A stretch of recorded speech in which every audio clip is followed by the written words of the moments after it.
3 రోజుల క్రితం సూర్యఘర్కు మాస్కుల కంపెనీకి 8,000 కోట్ల రూపాయల ప్రాజెక్టు ఒకటి స్కామ్ గురించి ఆంధ్రజ్యోతిలో రాశారు. ఆ మరుసటి రోజు మళ్ళీ దీని గురించి రాసుకున్నారులే. దీని గురించి వాళ్ళు టీడీపీ చంద్రబాబు ఏమైనా సీరియస్ అయ్యారేమో. ఒకే ఒక స్కామ్ 8,000 కోట్లు. ఒకే ఒక స్కామ్ విలువ 3,500 కోట్లు మద్యం స్కామ్ అని కోట్లు చుట్టూ తిప్పుతున్నారు. ఆయన రాసింది 8,000 కోట్ల రూపాయలది ఒక ప్రాజెక్ట్ని ఎవరికో పెట్టేస్తున్నారని. ఆ 8,000 కోట్ల రూపాయలతో అయిపోతుంది సార్. ఇది 10 మెడికల్ కాలేజీలు. ముందుగా సాక్షి ప్రేక్షకులకు నమస్కారం అండి. అలాగే ప్యానల్లో ఉన్న మిత్రులకి మీకు కూడా నమస్తే సార్. ఒకటి సిగ్గు శరం మానం మర్యాద అని ఏమైనా ఏడిస్తే కిరసనాల బంకులు ఎట్టుకున్నవాడికి వార్తలు రాసుకునే దౌర్భాగ్య స్థితి మనలాంటి వెర్రివేదలను కలెక్ట్ చేస్తే వచ్చే దౌర్భాగ్యం ఎలాగే ఉంటుంది సార్. 1983 ముందు అంటే వీళ్ళ పార్టీ తెలుగుదేశం పార్టీ మహానుభావుడు రామారావు గారు స్టార్ట్ చేయక మునిపే ఆంధ్రప్రదేశ్ రాష్ట్రంలో 8 మెడికల్ కాలేజీలు ఉండేవి. 83 నుంచి వీళ్ళు పరిపాలించిన 15 సంవత్సరాల ట్రాక్ రికార్డులో మళ్ళీ రాజశేఖర రెడ్డి గారు అనే మహానుభావుడు వచ్చినప్పుడే 3 మెడికల్ కాలేజీలకి నాంది పలికింది. ఇంక్లూడింగ్ పద్మావతి మెడికల్ కాలేజీ ఉంచండి. అది 2014కే అంటే వీళ్ళు 2014లో ఓపెనింగ్ చేశారులేండి వీళ్ళు. కానీ అది దాని కృషి అంతా కిరణ్ కుమార్ రెడ్డి గారు, రోసయ్య గారు, రాజశేఖర రెడ్డి గారు ఆధ్వర్యంలో ముందుకెళ్ళింది. సో ఓవరాల్గా 11 మెడికల్ కాలేజీలు ఏపీ ట్రాక్ రికార్డులో ఉన్న దగ్గర తెలుగుదేశం ప్రస్థానం శూన్యం. ఇంక్లూడింగ్ 7 మెడికల్ కాలేజీలు చంద్రబాబు నాయుడు గారు కట్టారని టీడీపీ అఫీషియల్ సోషల్ మీడియాలో పోస్టులు పెట్టారు. సార్ మీకు సోషల్ మీడియా గారే పెట్టించున్నారు. సరే నేను ఒకటే మాట చెప్తాను. మరి ఎవరు పెట్టారో తెలియదు.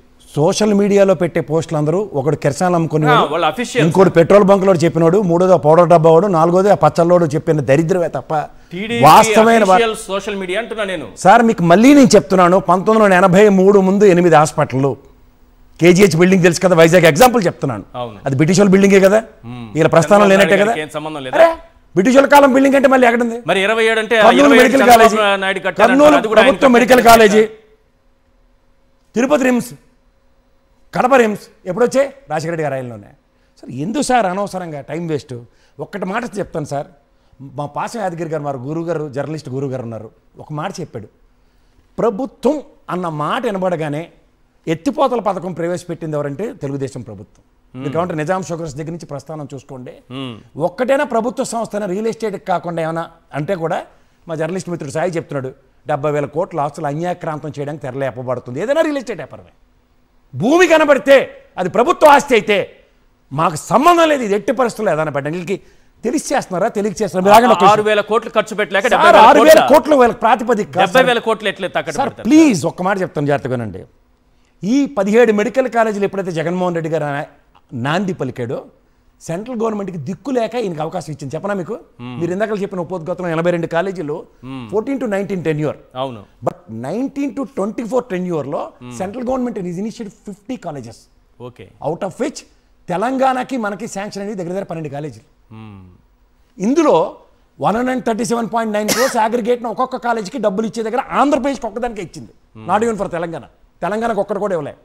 సో ఇది గమనిస్తే మీకు 17 కొడుకు జగన్మోహన్ రెడ్డి వలన, 11 రాజశేఖర రెడ్డి గారు ఆయనలో 3, మిగిలినది 1983 తెలుగుదేశం పార్టీ ఆవిర్భవించక మునుపు.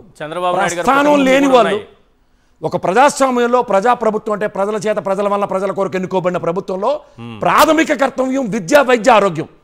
ఈ మూడింటి మీద నిరంతరం నిటారుగా నిలబడిన ఇద్దరు మహనీయులు తెలుగు రాష్ట్రంలో, ముగ్గురు అనుకోండి.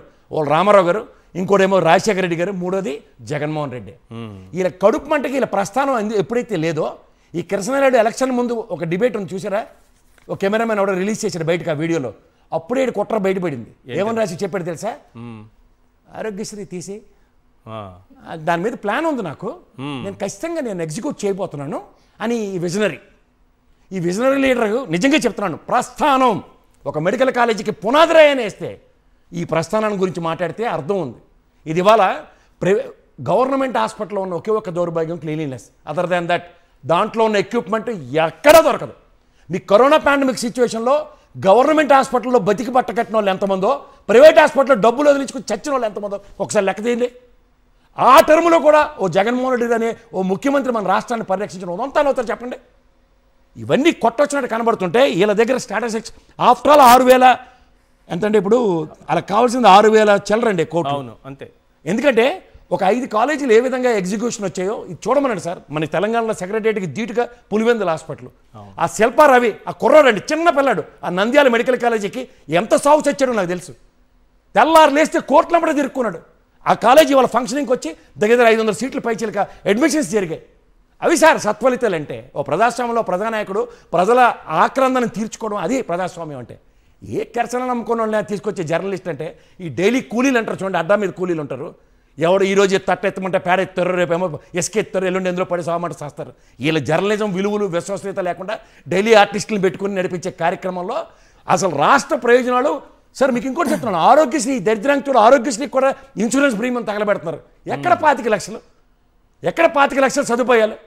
ఈ మెడికల్ కాలేజీలో వాళ్ళ దూరదృష్టి ఎలా ఉండదు చూడండి. తండ్రి కొడుకుది ఏది ఆరోగ్యం గురించి ఆలోచించి ఆరోగ్యశ్రీతో 20 సంవత్సరాలు అంటే దగ్గర 2 decades సక్సెస్ఫుల్గా 2 స్టేట్లో నడిస్తే వీళ్ళకి ఒళ్ళొంగక చేతకాక 18 సంవత్సరాలు చదివిన ఒక మెడికల్ ప్రాణాలు తెగించి ఆరోగ్య శాఖ మంత్రి ఇచ్చారు 14 నుంచి 19 దాకా.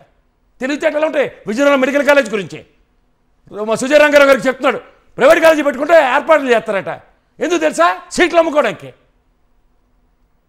మళ్ళీ పీపీఏ పద్ధతి అంటే హైవేలు సస్తనం చూశారు కదా, పుట్టిన కానించి టోల్గేట్లు కట్టుకునే ఎప్పటికీ అంకితం అవుతాయి.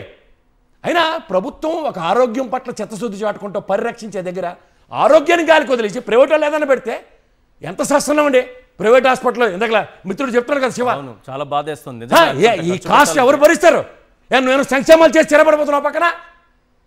ప్రజాస్వామ్యంలో ప్రజల మీద గౌరవం లేదు, ప్రజలకి సంక్షేమం ఏం చేయాలో తెలియదు, ఎందుకు చేయాలని అడుగుతాడు. ఆఖరికి రామారావు గారు ప్రవేశపెట్టిన ₹2 బియ్యం వల్లట అన్నం తినడం నేర్పాడు రామారావు గారు. నేర్పారు. అవును, ఇదెక్కడ దరిద్రం అండి. నాకు షుగర్ వస్తుంది. చిన్నప్పటి నుంచి పేజాల బర్గర్లు 950 కోట్ల ఆస్తి వచ్చింది కాబట్టి బాదం పిక్కలు తింటాం. ఇప్పుడు మేము తినమటం అన్నం కూడా తినదంటావా? కాదు, ఈ ప్రజాస్వామ్యంలో ప్రజలంటే ఎంత అపహాస్యం ఏంటండి. విద్య వైద్య ఆరోగ్యం మీద కన్సర్న్ లేకుండా నాడు నేడు స్కూల్ పరివర్తనతో ప్రాథమిక కర్తవ్యంగా భావించి విద్యను పరిరక్షించిన జగన్మోహన్ రెడ్డి ప్రభుత్వం ఆరోగ్యం పట్ల చిత్తశుద్ధి చాటుకుంటూ అందరూ అనుకున్నారు 26 జిల్లాలు చేశాడు. ఏంట్రా అనుకునేసరి కల్లా ప్రతి జిల్లాకి ఒక హాస్పిటల్ హెడ్ క్వార్టర్స్లో వచ్చేలా చేశాడండి. ఇది కదా sir commitment to the state అంటే. ఎక్కడుంది కమిట్మెంట్ వీళ్ళ దగ్గర? నిజాం షుగర్ ఆయిల్ నుంచి ఎన్ని సార్ ప్రాగా టూల్స్, ఐడిపిఎల్, మీరు ఏది చెప్పండి ఎత్తి కొద్దేసిపోతే ఒట్టిల్లు ఆల్వీలు చూసారా? ఆ వోల్టర్స్ ఏదైనా పెడితే కానీ ఊరుకోలే. ఆఖరికి హాస్పిటల్స్ కూడానా? ఏం పాపం చేశారు సార్ ప్రజలు? ఓ సంక్షేమం. దాన్ని ఎట్లా సమర్థిస్తారు సార్? దాన్ని సమర్థించడానికి మీకు మళ్ళీ చెప్తాను, జర్నలిస్ట్ అన్నాడు ఒకడు సమర్థించడు. జర్నలిజం చదువుకొని నాకే ఇంత ఒళ్ళు మండిపోతుంది. వాళ్ళు ప్రత్యక్ష జర్నలిజం చేసిన వాళ్ళు ఎలా మాట్లాడుతున్నారు చూశారు కదా. మీరు జర్నలిస్టే కదా, మీరు మాడగలరా విషయంలో? ప్రజాస్వామ్యంలో ప్రజల పట్ల కన్సర్న్ లేకుండా ఎవరండి ప్రజాప్రభుత్వాలు నెలకొల్పమని చెప్తారు?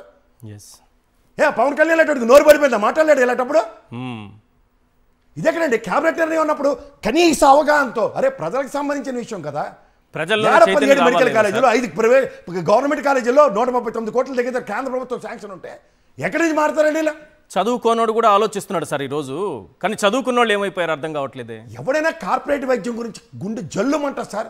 అప్పటిదాకా ఉన్న ఆడి స్థితి తలకిందులైపోతుంది ఒకసారి. ఇంట్లో ఏ పెద్దోడైనా హాస్పిటల్కి వెళ్తే. కరెక్ట్, చాలా మంచి పాయింట్ చెప్పారు.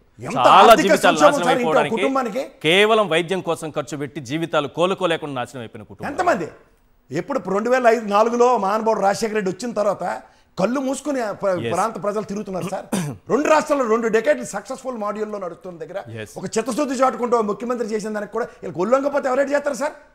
దీన్ని మీకు ఇంకోటి చెప్తున్నాను, ఆ ధర్మవరం ప్రజలను అనాలి ఏమి తెలియని గెలిపించుకొని ఇవాళ ఆరోగ్య మంత్రి ఈ కడప కాలేజీ గురించి ఏం మాట్లాడాడు సార్?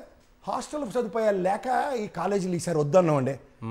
విభజన హామీలో గిరిజన యూనివర్సిటీలు కానీ 4-5 యూనివర్సిటీలు వచ్చాయి మనకి. ఏమైనా పక్క బిల్డింగ్లు ఏమైనా స్టార్ట్ చేశారా? ఐఐటీలు ట్రిపుల్ ఐటీలు అన్ని అద్దె భవనాలే కదా. అవును, అద్దె భవనాలు నోరు పడిపోయింది అప్పుడు. అదేంటండి అద్దె భవనంలో పెట్టడం శాశ్వత భవనం కట్టిదా కానీ ఈ మాట అప్పుడు ఎందుకు మాట్లాడిపో? ఇదే బీజేపీ కదా. కరెక్ట్. ఎవరు సార్ వీళ్ళంతా? అప్పుడు బీజేపీ నుంచి కామినేని, ఇప్పుడు సత్య. నిట్ట నిలువున విజయనగరం జిల్లాకి 5 సంవత్సరాలు అన్యాయం, ఆ న్యాయం మళ్ళీ చేసిన విజయనగరం జిల్లాకి మళ్ళీ ఈ ప్రభుత్వం ఒక పీపీపీ పథకం అంటే ఏం పాపం చేశారు వెనుకబడిన ప్రాంతాల వాళ్ళు? మన దగ్గర ఎందుకు సార్? వాళ్ళే గుర్తించారు కదా. 13 జిల్లాలతో ఏర్పడిన రాష్ట్రంలో 7 జిల్లాలు వెనకబడిన జిల్లాని 50 కోట్లు చెప్పని ఇచ్చి మొదటి 350 కోట్లు వెనక తీసుకుపోయారు కదా. అవును, వెనకబడిన ప్రాంతం లేదా? కరెక్ట్. ఒక ముఖ్యమంత్రి చిత్తశుద్ధి చాటుకుంటూ ప్రజా సమస్యల పట్ల నెట్టనిలో నిలబడితే నెక్స్ట్ వచ్చే రిలే బ్యారల్ అందుకుని ముందుకెళ్ళావా? రైట్. ఎస్